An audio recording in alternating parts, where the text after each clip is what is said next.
Look at this trash. First class is for people who belong. The words, laced with venom and entitlement, sliced through the mundane hum of JFK's Terminal 4. Gate agent Karen Miller, a woman in her mid-50s whose face was a permanent sneer, hissed the insult as she snatched the passport from Avery Cole's hand. The match appeared as if from nowhere, its sulphurous head scraping against the underside of the counter. A spark, a flare, and a tiny, angry flame danced in the stale airport air. Karen's thick, manicured fingers held the deep blue American passport over a stainless steel trash can. Her eyes, cold and triumphant, locked onto Avery's, hungry for the shock, the fear, the humiliation she was about to inflict. Avery, a woman in her late 20s dressed in comfortable travel clothes that Karen had instantly profiled as unworthy, felt her breath hitch. Around them, the symphony of travel abruptly changed key. The murmur of conversation died. The clicks of rolling luggage ceased. In their place came a new sound, the sound of 100 smartphones being raised, their digital eyes ready to capture the unfolding madness. What would you do in that exact moment? How would you react when your very identity, the proof of your existence, was about to be set ablaze by a stranger drunk on a thimbleful of power? Before we find out what happened to Avery, do me a solid and hit that subscribe button and ring the notification bell. Trust me, you are not going to want to miss a single shocking second of this story. With a flick of her wrist, Karen swept Avery's boarding pass from the counter. It fluttered down, a wounded bird, landing on the grimy floor by Avery's simple, worn sneakers. "Pick it up, sweetie," Karen commanded, her voice dripping with condescension. "On your knees where you belong." The tiny flame from the match licked at the corner of the passport. The gold lettering of United States of America began to bubble, turning from a symbol of pride to a black, cancerous char. A wisp of acrid smoke curled towards the ceiling. "Stop filming!" Karen barked at the sea of phones, her authority suddenly absolute in her own mind. "This fraud doesn't need an audience." Avery's messenger bag, heavy with secrets, slipped from her shoulder, thudding softly against her hip. Deep inside, nestled in a specially designed wallet, her government identification remained unseen. Have you ever felt a humiliation so profound, so public, that it felt like your soul was being flayed open while a crowd watched? The corner of the passport, a document that had taken her to 37 countries, erupted in a bright orange flame. Karen Miller's grin widened, a grotesque crack in her mask of professional service, as she watched the Federal Eagle emblem melt into a puddle of black ash. "There we go," she cooed, as if soothing a child. She dropped the burning document into the metal bin. "Problem solved." Avery stared, her face a mask of calm, as her identity dissolved into fire and smoke. The blue cover curled and crackled. The heat warped her own photograph, her features bubbling and disappearing behind melting plastic. The pages containing stamps from missions in Bogotá, late-night arrivals in Berlin, and tense negotiations in Seoul turned to weightless black flakes. "You just destroyed a federal document," Avery said, her voice quiet but carrying an unnatural weight in the charged silence. "I destroyed a fake," Karen shot back, crossing her arms over her chest, satisfaction radiating from her like heat. "That's what we do with trash trying to sneak into first class?" A teenager named Chloe Chen, her phone held high, was live streaming to an audience of 40,000 people. The comments exploded across her screen, a digital torrent of outrage. "OMG, she actually burned it! And call the FBI right now! And that is a felony." The massive digital departures board behind them blinked with cold indifference. Flight 815, boarding, 38 minutes remaining. Avery's government-issued phone vibrated against her hip, a low, insistent buzz. The caller ID read, "DC Director, urgent." She ignored it. The smoke from the bin, thick and chemical, finally triggered the overhead sensors. A maintenance worker hurried over with a fire extinguisher, but Karen waved him away with imperial confidence. Just some document disposal, nothing to see here. A few gates down, a business traveler named Marcus Webb was also live streaming, his TikTok caption blunt and viral, "Racist gate agent burns black woman's passport at JFK." Within minutes, the hashtag #PassportFireJFK began to trend nationally. Avery knelt, not in submission, but with a deliberate, controlled grace, to retrieve her boarding pass from the floor. The paper was now scuffed with the dirty footprints of a dozen hurried travelers. "Stay down there," Karen commanded, her voice sharp. "It suits you." A collective gasp rippled through the passengers. Several people who hadn't been recording started now, drawn by the sheer audacity of the cruelty. Avery stood up slowly, the crumpled boarding pass in her hand. In the corner of the first-class ticket was a subtle stamp, nearly invisible unless you knew what to look for. A tiny eagle inside a circle, the mark of federal priority clearance. In her bag, her FAA chief investigator's badge remained hidden. "Ma'am, I need to board this flight," Avery said, her voice perfectly level, a calm lake in a hurricane of chaos. "Not with a pile of ashes, you don't," Karen sneered, poking at the smoldering remains with a ballpoint pen. "Look at this mess. Cheap foreign printing. Always burns fast." The pages had separated in the fire, revealing the ghost of her life's work. Visas from allies and adversaries alike curled into ash, a decade of legitimate, high-stakes government travel reduced to carbon. "I can verify my identity through the system," Avery offered, testing the next step of the protocol. "System's down," Karen lied without a flicker of hesitation. "Besides, people with fake passports probably have a whole wallet full of fake IDs. What's next? A counterfeit driver's license?" Avery's phone buzzed again. This time, Federal Air Marshal Service. Priority. The commotion had finally drawn uniformed attention. Airport Security Officer Mike Davis arrived, his expression already set to deal with a problem passenger. He saw the smoke, the crowd, the burned passport, and his brain, conditioned by years of routine, made an immediate and disastrous assumption. "What's the situation here?" he asked Karen, addressing her as the authority figure. "Fraudulent document," Karen reported, gesturing to the bin as if presenting a trophy. "This woman was attempting to board with an obvious fake. I disposed of it properly." Officer Davis peered into the ashes. He turned to Avery. "Ma'am, did you attempt to use a fraudulent document at a federal checkpoint?" "That was a legitimate, government-issued federal document," Avery replied, her voice still unnervingly calm. "Sure it was," Karen snorted. "That's why it went up like a napkin at a barbecue. Real passports have security features. They don't just catch fire." The crowd of passengers began to splinter into factions. An older woman in a string of pearls nodded at Karen. "Good for you. These scammers are getting bolder every day." But the younger passengers, led by Chloe Chen, whose viewer count had just rocketed past 100,000, were a chorus of digital fury, their comment sections demanding federal investigations and immediate termination. Avery's messenger bag shifted again as she subtly adjusted her stance. The small, heavy chain attached to her official badge was now partially visible against the dark fabric. She pulled the strap, concealing it again. Gate Supervisor Sharon Vance arrived, her face a mask of annoyance. She surveyed the scene, the smoldering bin, the security officer, the wall of phones, and Avery standing in the eye of the storm. "Karen, what in God's name happened?" "Attempted fraud," Karen announced, her chest puffing with self-importance. "I protected our airline from a potential criminal."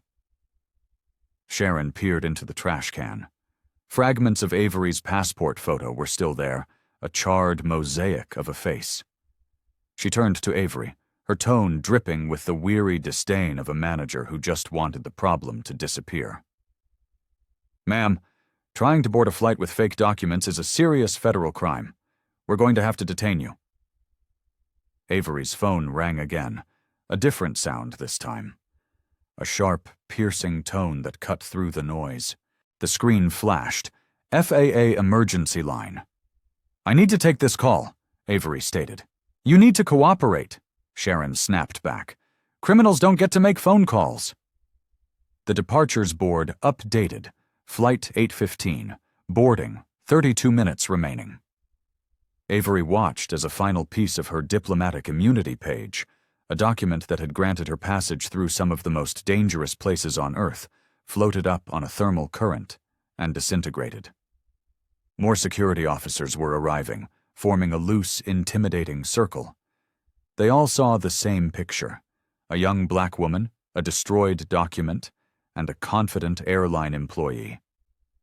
They all saw Avery as the threat. Karen, basking in the attention, addressed the crowd like a conquering hero. "It's always the quiet ones, isn't it? They try the biggest scams." Avery's credentials remained hidden.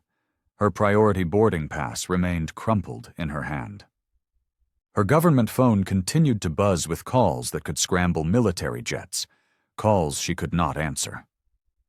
Not yet. The fire had died down, but the smoke and the stench of injustice hung heavy in the air. Avery's identity, for all intents and purposes, now existed only as the primary evidence in a federal crime that everyone in this circle believed she had committed. The gate manager, Tom Rodriguez, came rushing over, his nose wrinkled at the acrid smell. "What the hell is burning at my gate?" he demanded. "Fraudulent document," Sharon reported, pointing at Avery. Karen caught her. "Evidence has been disposed of." Tom looked in the bin. Avery's half-melted photo stared back at him like a silent accusation. The gold Federal Eagle had pooled into metallic tears on the bottom of the can. "Ma'am," he said, his voice hard, "you brought a fake document to a federal facility. That's a very serious crime." Avery's phone vibrated violently. "Homeland Security. Priority 1.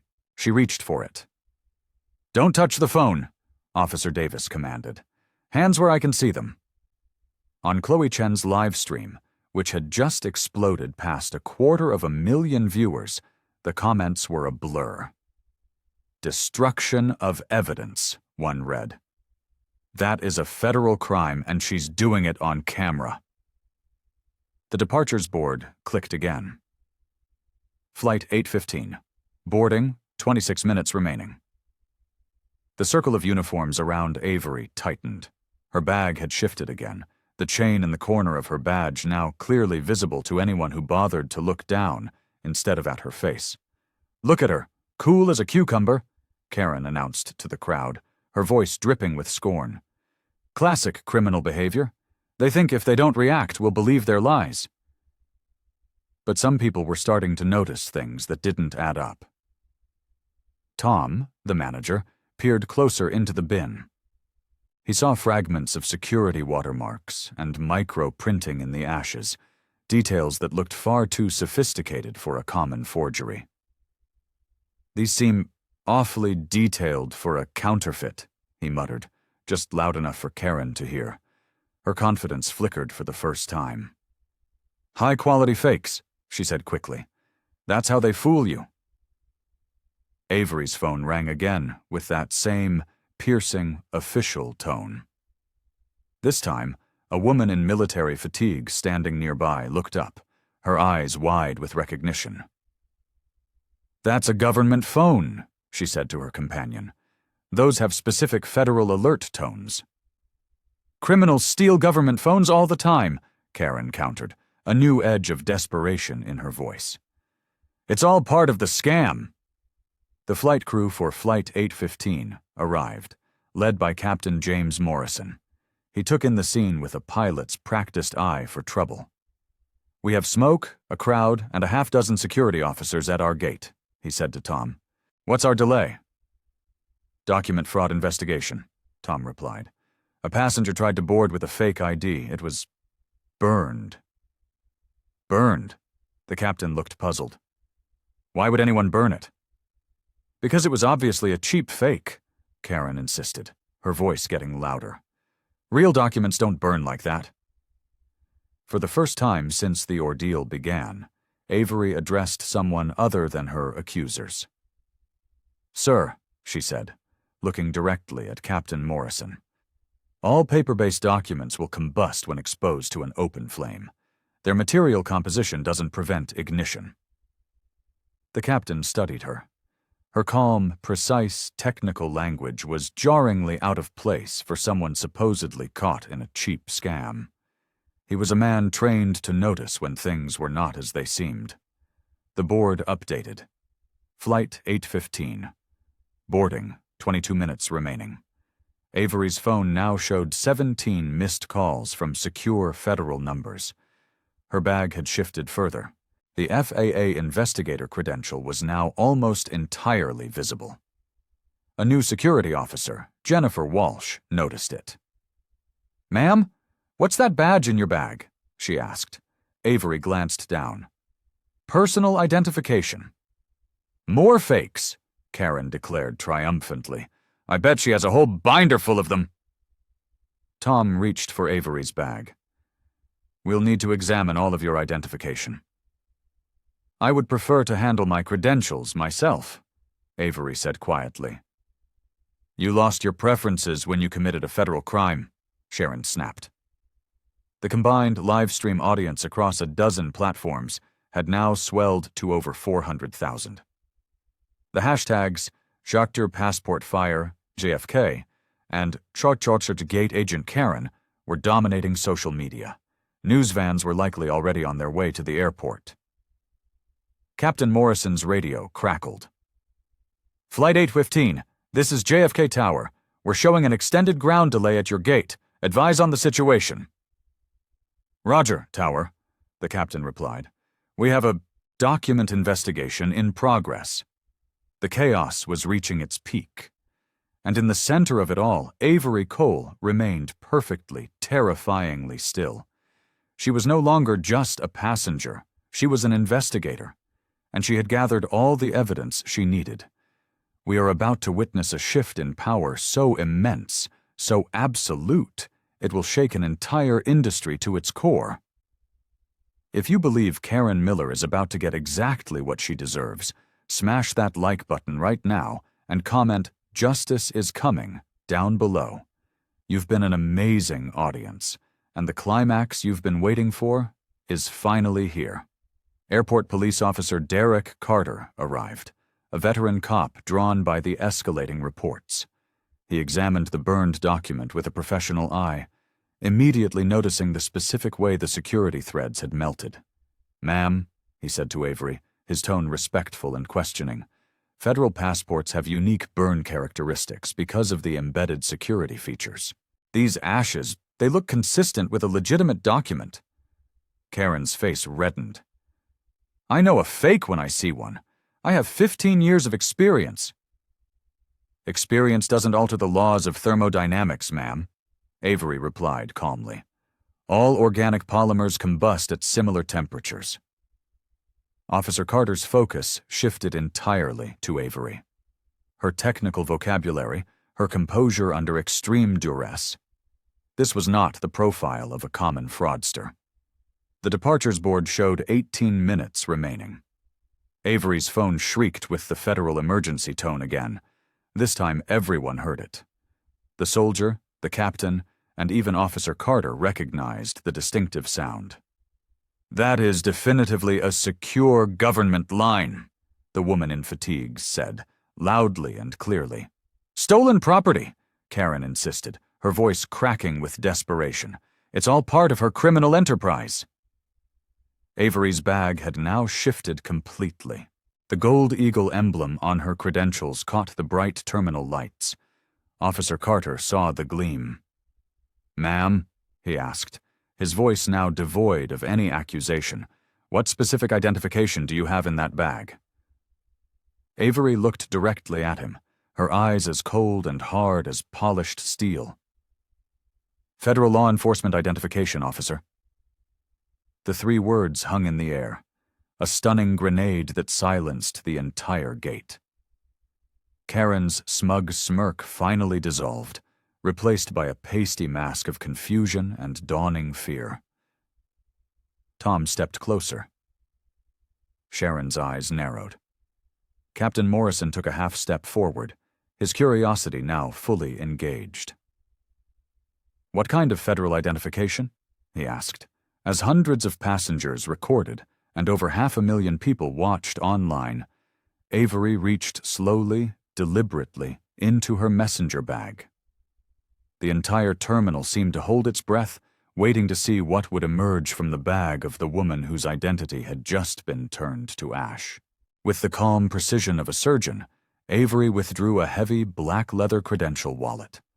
She placed it on the counter, right next to the smoldering remains of the passport Karen had destroyed. The golden FAA eagle on the wallet gleamed under the fluorescent lights. She opened it slowly. Inside, her federal identification shone. Avery Cole, Chief Investigator, Federal Aviation Administration, Office of Civil Rights Enforcement. A profound silence crashed over Gate C-26. Karen Miller's pen clattered from her numb fingers to the floor.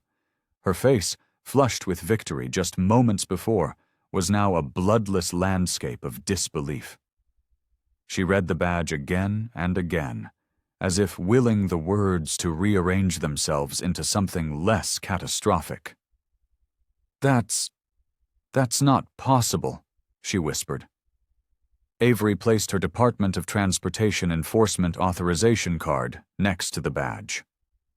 The official seal on the card was identical to the one that had melted into a metallic tear in the bottom of the trash can.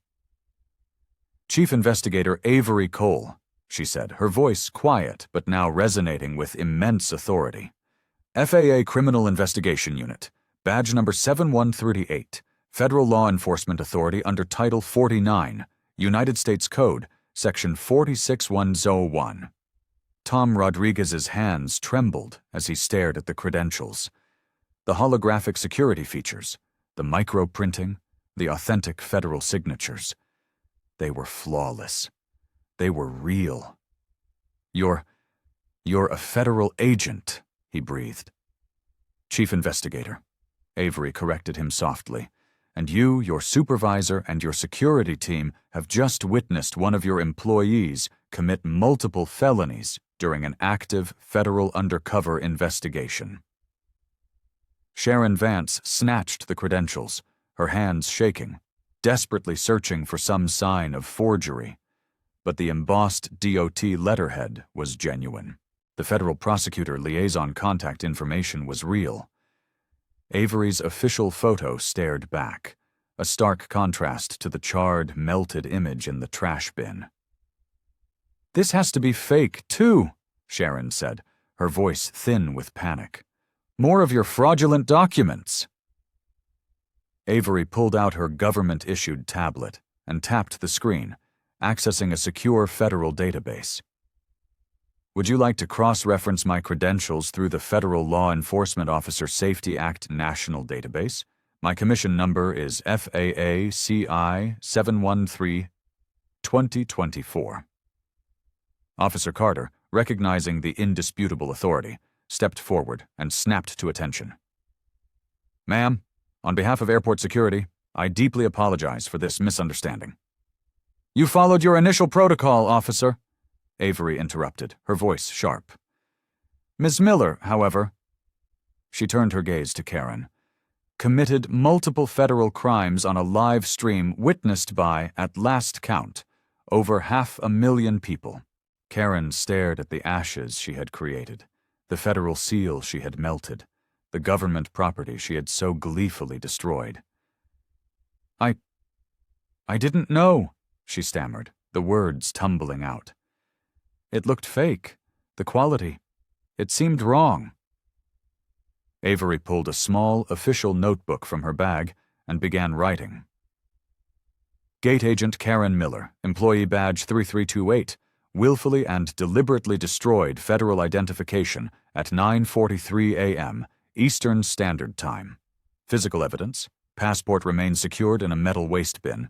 Witnesses: approximately 150 passengers and airport staff, plus multiple live stream audiences currently exceeding 600,000 viewers. Captain Morrison looked from Avery's impeccable credentials to the chaotic scene and felt a wave of dawning horror. "Chief Investigator," he said, his tone one of absolute professional respect. "How can my crew and I assist your federal investigation?" "You can start," Avery said, gesturing to the bin, "by preserving the crime scene. That trash can and its contents are now material evidence in a federal criminal prosecution." On Chloe Chen's phone, the live stream viewer count exploded past 700,000. The comments were a frantic, unreadable blur. "Holy S, she's a Fed! She burned a federal agent's passport. This is the most insane thing I've ever seen live." Avery's phone rang with the piercing federal emergency tone. This time, she answered it without hesitation, putting it on speaker for all to hear. "Cole here." The voice on the other end was tinny but clear.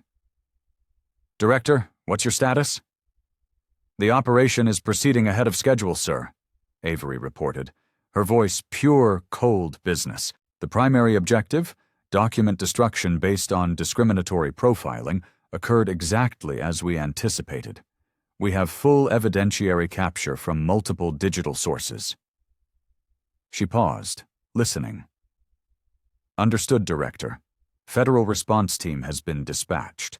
Their ETA is 8 minutes. Tom Rodriguez's face went ghost white. Federal response team. Those were words you never wanted to hear at your airport gate.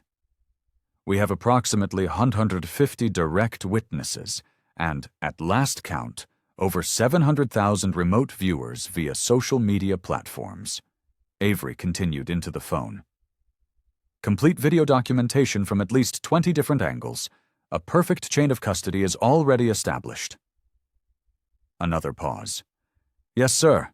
It's a textbook federal crime, captured in real time, with maximum evidentiary value." Karen Miller collapsed into a nearby gate chair, the full, crushing weight of her actions finally breaking through her arrogance.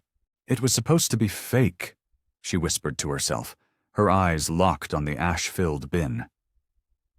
The document looked suspicious. It had to be fake. Avery ended her call and looked directly at Karen. "Ms. Miller," she said, her voice devoid of any emotion, "legitimate federal documents look exactly like legitimate federal documents, because that is what they are. There is no visual metric you could have used to determine its validity, because it was, and is, 100% authentic." Sharon Vance, the supervisor, frantically tried to create distance. "Chief Investigator, please understand, this was a rogue employee. This was not authorized by airline management. This was completely unsanctioned individual misconduct." Avery knelt and began carefully collecting stray ash fragments from the floor, placing them in small evidence bags she produced from her messenger bag. Federal law, under 18 U.S., Code Section 1361, doesn't make a distinction between authorized and unauthorized destruction of government property. The crime occurred. Corporate knowledge and approval are irrelevant to the criminal act itself. She pulled out her tablet and began to systematically document the scene with a digital camera, taking high-resolution photographs of the ashes, the melted seal, the stunned faces of the staff, and the sea of phones still recording. "Under 18 U.S. Code Section 1361, she announced to the silent, captive audience, the willful destruction of government property carries a maximum penalty of 10 years in federal prison and fines of up to $250,000. Karen's confident world had completely disintegrated. 10 years, federal prison, and, Avery added, looking up from her tablet. "When the destruction of that property specifically targets the credentials of a federal law enforcement officer during an active criminal investigation, federal sentencing guidelines strongly recommend the maximum penalty. Additional charges, under 18 U.S. Code Section 1512, for witness tampering and obstruction of a federal proceeding, carry an additional 5 years each." The airport security officers finally understood the magnitude of what had happened on their watch. A federal agent's identity had been destroyed by an airline employee, in public, on a live broadcast. Officer Carter, his face grim, asked the question on everyone's mind. "Chief Investigator, what kind of federal investigation were you conducting here?" Avery closed her tablet and looked at him, then let her gaze sweep across Karen, Sharon, and Tom. "An undercover investigation into patterns of systemic discrimination in airline customer service operations, specifically document challenges and identity verification procedures that are based on a passenger's appearance rather than legitimate uniform security protocols." The devastating, perfect irony of it all settled over the gate like a shroud. Karen Miller's bigotry, her racially motivated assumption that a young black woman didn't belong in first class, had led her to commit a felony against the very federal agent who was investigating that exact type of discrimination.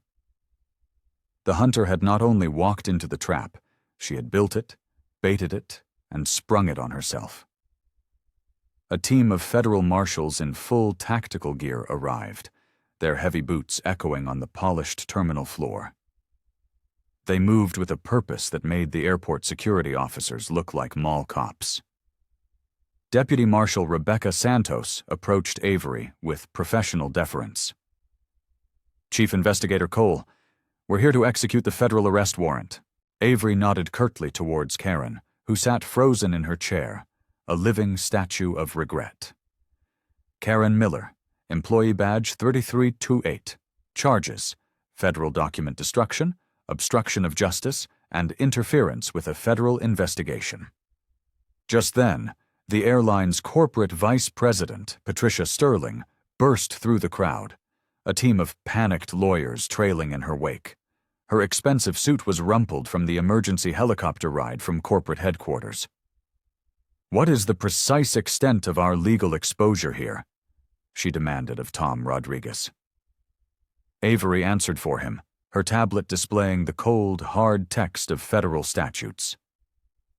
"Under 18 U.S. Code Section 1361, your employee's willful destruction of federal property exposes her to 10 years in prison and a $250,000 fine.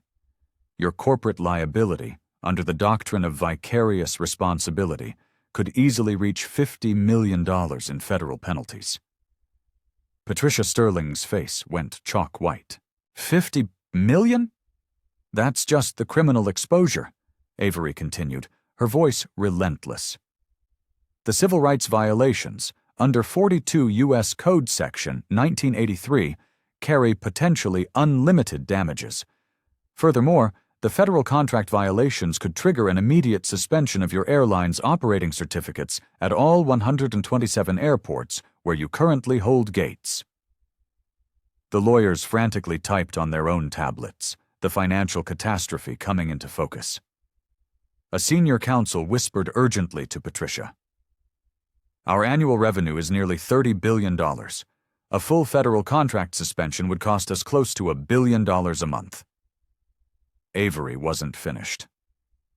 "Your airline's own records show 17 prior passenger complaints filed against Ms. Miller for discriminatory document challenges over the past 14 months. Tom's hands began to shake as he realized she knew. "All 17 complaints involved passengers of color," Avery confirmed, reading from her screen. "And all 17 were dismissed by local management without a formal investigation. This establishes a clear and damning pattern of deliberate corporate indifference to ongoing civil rights violations." The federal prosecutor, Assistant U.S. Attorney David Kim, arrived. Avery briefed him with brisk efficiency. Complete video documentation from over 20 sources, sir. Over 800,000 online witnesses to the crime in real time. Physical evidence is secured, and we have 17 prior complaints establishing corporate knowledge and willful negligence. Prosecutor Kim examined the bag of ashes. A slow smile spread across his face. This isn't just a slam dunk, investigator. This is prosecutorial gold. A federal felony committed against a federal agent during a civil rights investigation, all captured on a viral live stream, with a documented history of corporate indifference. Patricia Sterling tried to intervene. "We are prepared to cooperate fully," she stammered. "Ms. Miller will be terminated, effective immediately. We will implement comprehensive mandatory anti-discrimination training for all staff." Avery looked up from her notes. "Ms. Sterling, terminating her employment does not negate the federal criminal charges. Your employee committed multiple felonies. The criminal prosecution will proceed regardless of her employment status with you." The federal marshals pulled Karen to her feet and placed her in restraints. Her crisp airline uniform was smudged with the fine gray ash from Avery's passport, the physical evidence of her crime literally clinging to her clothes. "I didn't know it was real," Karen sobbed as the handcuffs clicked shut.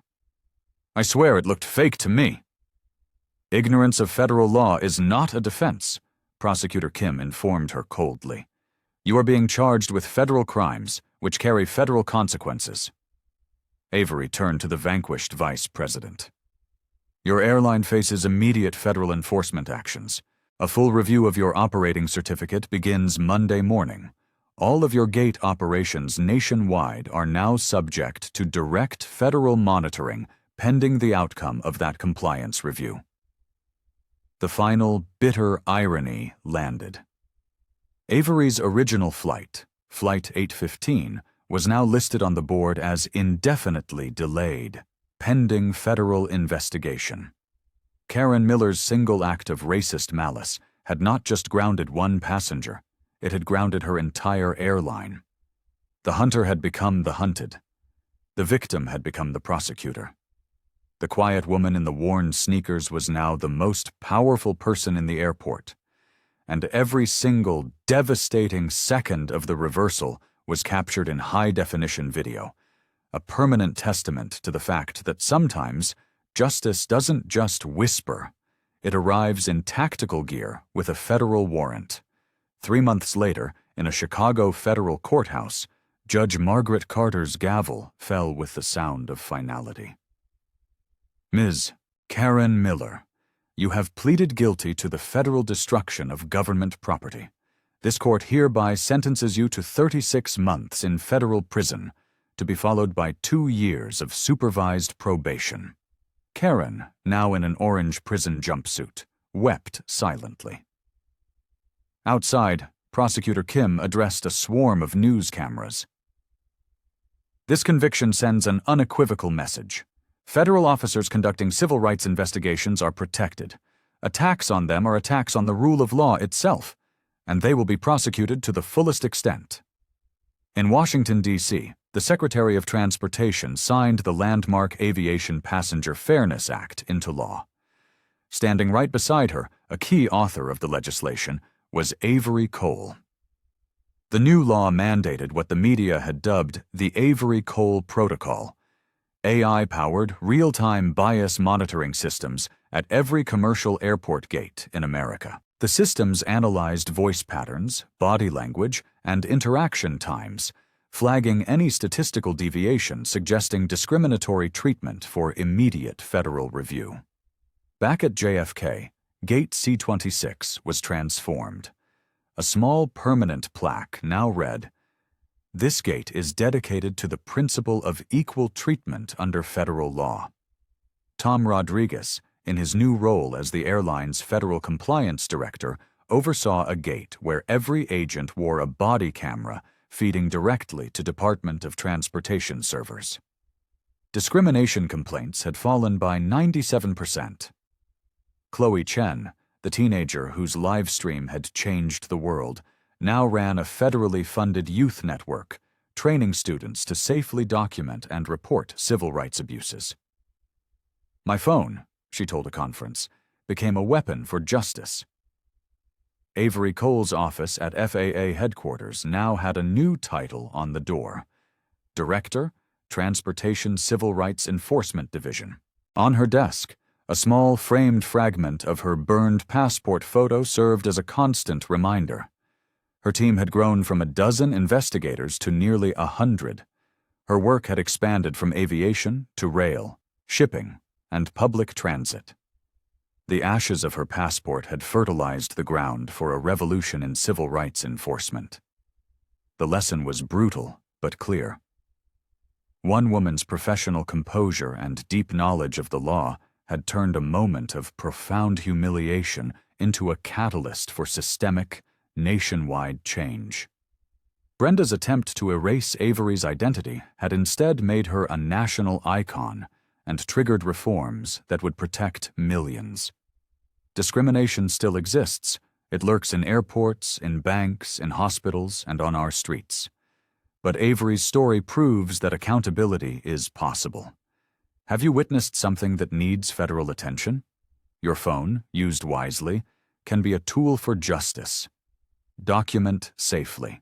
Report it to the appropriate federal agencies: the Department of Transportation for travel, the Department of Justice for other civil rights violations. If this story inspired you, please share it. Subscribe to our channel for more true stories of justice being served.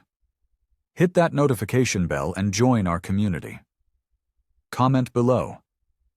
Have you ever witnessed an abuse of power like this? Your story matters. Your evidence could be the key that unlocks justice for someone else. The ashes of Avery's passport gave birth to a revolution. Let's keep that fire for justice burning.